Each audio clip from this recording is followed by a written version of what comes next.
जय माता दी। राधे राधे।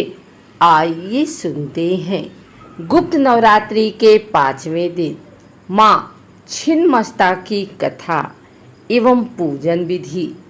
एक बार देवी पार्वती हिमालय भ्रमण कर रही थी। उनके साथ उनकी 2 सहचरियाँ जया और विजया भी थी।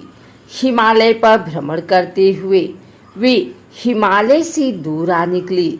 मार्ग में सुंदर मंदाकिनी नदी कलकल करती हुई बह रही थी, जिसका साफ स्वच्छ जल देखने में देवी पार्वती के मन में स्नान की इच्छा हुई। उन्होंने जया विजया को अपनी मनसा बताते वह उनको भी स्नान करने को कहा, किंतु वे दोनों भूखी थी। बोली, देवी हमें भूख लगी है, हम स्नान नहीं कर सकती। तो देवी ने कहा, ठीक है, मैं स्नान करती हूँ, तुम विश्राम कर लो।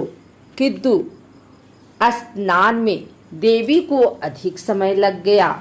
जया विजया ने पुनः देवी से कहा कि उनको कुछ खाने को चाहिए। देवी स्नान करती हुई बोली, कुछ देर में बाहर आकर तुम्हें कुछ खाने को दूंगी। लेकिन थोड़ी ही देर में जया विजया ने फिर से खाने को कुछ मांगा। इस पर देवी नदी से बाहर आ गई और अपने हाथों में उन्होंने एक दिव्य खड्ग प्रकट किया। वह उस खड्ग से उन्होंने अपना सिर काट लिया। देवी के कटे गले से रुधिर की धारा बहने लगी। 3 प्रमुख धाराएं ऊपर उठती हुई भूमि की ओर आई तो देवी ने कहा, जया विजया, तुम दोनों मेरे रक्त से अपनी भूख मिटा लो। ऐसा कहते ही दोनों देवियां पार्वती जी का रुधिर पान करने लगी। वह एक रक्त की धारा देवी ने स्वयं अपने ही मुख में डाल दी और रुधिर पान करने लगी। देवी के ऐसे रूप को देखकर देवताओं में त्राही त्राही मच गई। देवताओं ने देवी को प्रचंड चंडिका कहकर संबोधित किया। ऋषियों ने कटे हुए सर के कारण देवी को नाम दिया छिन्नमस्ता।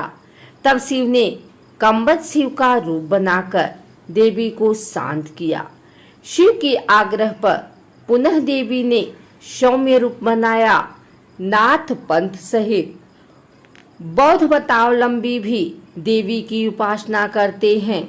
भक्त को इनकी उपासना से भौतिक सुख संपदा, वैभव की प्राप्ति, वाद विवाद में विजय, शत्रुओं पर जय, सम्मोहन शक्ति के साथ साथ अलौकिक संपदाएं प्राप्त होती हैं। इनकी सिद्धि हो जाने पर कुछ पाना शेष नहीं रह जाता। 10 महाविद्याओं में प्रचंड चंड नायिका के नाम से वह वीर रात्रि कहकर देवी को पूजा जाता है। देवी के शिव को कंबद शिव के नाम से पूजा जाता है। छिन्नमस्ता देवी शत्रुनाश की सबसे बड़ी देवी हैं। भगवान परशुराम ने इसी विद्या के प्रभाव से अपार बल अर्जित किया था। शास्त्रों में देवी को ही प्राण तोषणी कहा गया है। देवी की स्तुति से देवी की अमोघ कृपा प्राप्त होती है। गृहस्थ साधक को सदा ही देवी की सौम्य रूप में साधना पूजा करनी चाहिए। देवी योगमयी है। ध्यान समाधि द्वारा भी इनको प्रसन्न किया जा सकता है। यहाँ पिंगला सहित स्वयं देवी सुषुम्ना नाड़ी हैं, जो कुंडलिनी की स्थान है। देवी के भक्त को मृत्यु भय नहीं रहता। वो इच्छानुसार जन्म ले सकता है। देवी की मूर्ति पर रुद्राक्ष, नाग, केसर व रक्त चंदन चढ़ाने से बड़ी बाधा भी नष्ट होती है। महाविद्या छिन्नमस्ता के इन मंत्रों से आदि व्याधि सहित बड़े से बड़े दुखों का नाश संभव है। देवी माँ का स्वतः सिद्ध महामंत्र ओम श्रीम ह्रीम ह्रीम क्लीम ए ब्रज बैरोचिनिये ह्रीम ह्रीम फट स्वाहा। इस मंत्र से काम्य प्रयोग भी संपन्न किए जाते हैं। वह देवी को पुष्प अत्यंत प्रिय है, इसलिए केवल पुष्पों के होम से ही देवी कृपा कर देती हैं। आप भी मनोकामना के लिए यज्ञ कर सकते हैं। मालती के फूलों से होम करने पर वाक सिद्धि होती है। वह चंपा के फूलों से होम करने पर सुखों में बढ़ोतरी होती है।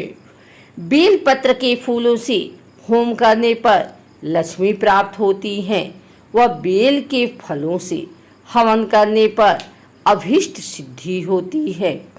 सफेद कनेर के फूलों से होम करने पर रोग मुक्ति मिलती है तथा अल्पायु दोष नष्ट हो 100 साल आयु होती है। लाल कनेर के पुष्पों से होम करने पर बहुत से लोगों का आकर्षण होता है। वह बंदूक पुष्पों से होम करने पर भाग्य वृद्धि होती है। कमल के पुष्पों का घी के साथ होम करने से बड़ी बाधा भी रुक जाती है। मल्लिका नाम के फूलों से होम से भीड़ को भी वश में किया जा सकता है। वह अशोक के पुष्पों से होम करने पर पुत्र प्राप्ति होती है। महुए के पुष्पों से होम करने पर सभी मनोकामनाएं पूरी होती हैं। वह देवी प्रसन्न होती हैं। महाअंक देवी द्वारा उत्पन्न गणित का जिसने स्वयं छिन्नमस्ता ही कहा जाता है, वो देवी का महाअंक 4 है। मालती के फूल, सफेद कनेर के फूल, पीले पुष्प व पुष्प मालाएं चढ़ाएं। केसर, पीले रंग से रंगे हुए अक्षत, देसी घी, सफेद तिल, धतूरा, जौ, सुपारी व पान चढ़ाएं। बादाम व सूखे फल प्रसाद रूप में अर्पित करें। सिपिया पूजन स्थान पर रखें। भोजपत्र पर ओम ह्रीम ह्रीम ओम लिखकर अर्पण करें। दुर्वा, गंगाजल, शहद, कपूर, रक्त चंदन चढ़ाएं। संभव हो तो चंडी या तांबे के पात्रों का ही पूजन में प्रयोग करें। देवी छिन्नमस्ता की विभिन्न प्रकार से पूजा करें। सरसों के तेल में नील मिलाकर दीपक करें। हो सके तो देवी पर नीले फूल, मंदाकिनी अथवा सदाबहार चढ़ाएं। देवी पर सुरमे से तिलक करें। लोहबान से धूप करें और इत्र अर्पित करें। उड़द से बने मिष्ठान का भोग लगाएं। तत्पश्चात बाएं हाथ में काले नमक की डाले लेकर दाएं हाथ से काले हकीर अथवा अष्टमुखी रुद्राक्ष माला अथवा लाजवर्त की माला से देवी के इस अद्भुत मंत्र का यथासंभव जाप करें।